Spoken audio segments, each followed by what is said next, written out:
26મી જાન્યુઆરી પ્રજાસત્તાક પર્વની કચ્છની જિલ્લા કક્ષાની ઉજવણી નખત્રાણાના રામાણી ગ્રાઉન્ડ ખાતે કરવામાં આવશે। આ કાર્યક્રમનું સુચારુ આયોજન માટે અધિક કલેક્ટર મિતેશ પંડ્યાની ઉપસ્થિતિમાં ધ્વજવંદન કાર્યક્રમનું રિહર્સલ યોજાયું હતું। રિહર્સલ દરમિયાન અધિક કલેક્ટર મિતેશ પંડ્યાએ ધ્વજવંદન કરીને તિરંગાને સલામી આપી હતી।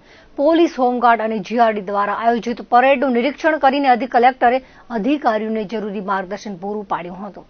ધ્વજવંદન, પરેડ નિરીક્ષણ, માર્ચ પાસ્ટ અને ટેબ્લો નિરીક્ષણ, મહાનુભાવોનું ઉદ્બોધન, સાંસ્કૃતિક કાર્યક્રમ, અધિકારીઓ અને કર્મચારીઓનું સન્માન અને વૃક્ષારોપણ સહિતના કાર્યક્રમો આયોજનબદ્ધ રીતે યોજાય તે માટે જિલ્લા કલેક્ટરે માર્ગદર્શન પૂરું પાડ્યું હતું।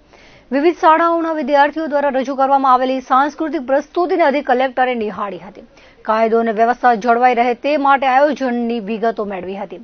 પ્રજાસત્તાક પર્વ નિમિત્તેના મિનિટ ટુ મિનિટ ધ્વજવંદન રિહર્સલ કાર્યક્રમને અધિક કલેક્ટરે નિહાળ્યો હતો। આ પ્રસંગે પ્રાંત અધિકારી, જિલ્લા શિક્ષણાધિકારી, નખત્રાણા મામલતદાર, તાલુકા વિકાસ અધિકારી, ચીફ ઓફિસર સહિતના અધિકારીઓ ઉપસ્થિત રહ્યા હતા। તો જિલ્લા કક્ષાના પ્રજાસત્તાક પર્વની ઉજવણી અનુસંધાને નખત્રાણામાં વિવિધ સરકારી કચેરીઓ તેમજ ખાનગી ઇમારતોને રોશનીનો શણગાર કરવામાં આવ્યો છે।